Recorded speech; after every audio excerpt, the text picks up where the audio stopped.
ये कहानी एक दिव्यांग राजा की है जिसके राज्य में कोई भी परेशानी या समस्या नहीं थी।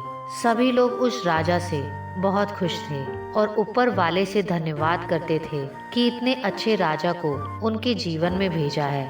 ये राजा दिव्यांग था, उसकी एक आंख नहीं थी और एक पैर नहीं था, लेकिन फिर भी राजा को इस बात से कोई मलाल नहीं था। एक दिन राजा अपने महल के गलियारे में घूमते हुए अपने पूर्वजों की लगी तस्वीर को देख रहा था और सोच रहा था कि मेरे पिताजी इतने शूरवीर थे, उनके पिताजी भी इतने शूरवीर थे, हमें इतने शूरवीर खानदान में जन्म लेने का मौका मिला। ये ऊपर वाले का धन्यवाद है। राजा ने सभी चित्र को देखते हुए आखिरी चित्र तक पहुंचा और फिर उस खाली जगह को देखा तो वो चिंता में पड़ गया, क्योंकि उसे मालूम था कि अब यहाँ जो तस्वीर लगेगी वो उसी की लगेगी। लेकिन राजा को इस बात की चिंता नहीं थी कि वे मर जाएगा। चिंता इस बात की थी कि वहाँ जो पेंटिंग लगेगी वो कैसी लगेगी। राजा का एक आंख और एक पैर ना होने की वजह से वो चिंता में पड़ गया था और सोचने लगा कि इस गलियारे में इतने शानदार पेंटिंग लगी है, लेकिन मेरी एक आंख और एक पैर ना होने की वजह से मेरी ही तस्वीर सबसे खराब लगेगी और सबसे भद्दी लगेगी। राजा ने सोचा कि मेरे मरने के बाद पता नहीं कैसी पेंटिंग बनेगी और क्यों ना मैं अपने जीते जी एक शानदार पेंटिंग बनाऊं, ताकि मुझे ये सुकून मिल जाए कि मेरी यहाँ अच्छी पेंटिंग लगेगी। अब उस राज्य में ऐलान करवा दिया गया और सभी पेंटर्स को बुलाया गया और कहा गया कि जो पेंटर राजा की शानदार पेंटिंग बनाएंगे उसे शानदार इनाम मिलेगा।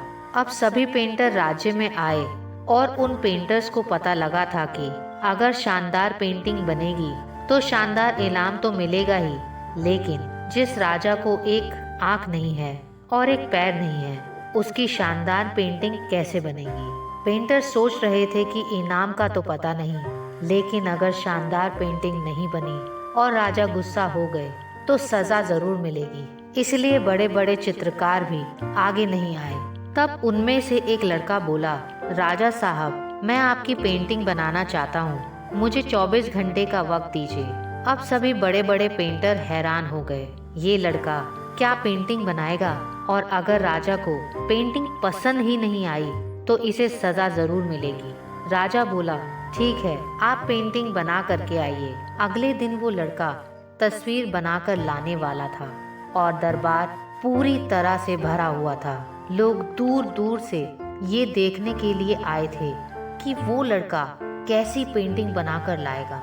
अब लड़का जब उस पेंटिंग को बनाकर लाया तो लोग आश्चर्यचकित रह गए। सब लोग जोर जोर से तालियां बजाने लगे और सीटी बजाने लगे। और अब राजा ने उस पेंटिंग को देखा तो वो खुश हो गए और बोले कि वाह, इससे अच्छी पेंटिंग तो मेरे इस गलियारे में नहीं है।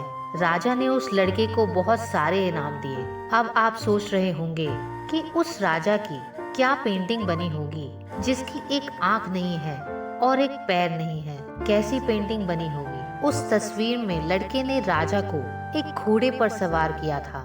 एक साइड से उस राजा का एक पैर दिख रहा था और राजा तीरंदाजी करते हुए निशाना लगा रहे थे, और निशाना लगाते वक्त एक आंख बंद हो जाती है और उस लड़के ने इस राजा की वही आंख बंद की थी जो राजा के पास नहीं थी। इस तरह से उस लड़के ने राजा को निशाना लगाते हुए घोड़े के ऊपर सवार दिखाया, जिससे एक आंख बंद और एक पैर दिखाया, और इतना शानदार पेंटिंग बनाया था कि अब वो वहाँ की सर्वश्रेष्ठ पेंटिंग थी। उस लड़के के सामने भी चुनौती थी, संकट था, लेकिन उसने सकारात्मकता का हाथ नहीं छोड़ा। जिंदगी में आप जिस भी मुकाम पर हो, जिस भी संकट में फंस जाएं, जिस भी स्थिति में हो, अगर आपने सकारात्मकता का हाथ नहीं छोड़ा तो यकीन मानिए आप उस संकट से बाहर निकल आएंगे। जिंदगी में उम्मीद का हाथ मत छोड़िए, क्योंकि जिसने उम्मीद का हाथ छोड़ दिया तो फिर जिंदगी उसका हाथ छोड़ देती है। हर पल सकारात्मक विचारों के साथ रहिए, खुश रहिए, ऊपर वाले के आशीर्वाद के साथ और अपनों के प्यार के साथ, अपनी अच्छी और सच्ची मेहनत के साथ कर दिखाओ कुछ ऐसा कि दुनिया करना चाहे आपके जैसा। चैनल की न्यू अपडेट के लिए चैनल को लाइक, शेयर और सब्सक्राइब जरूर कीजिए। धन्यवाद।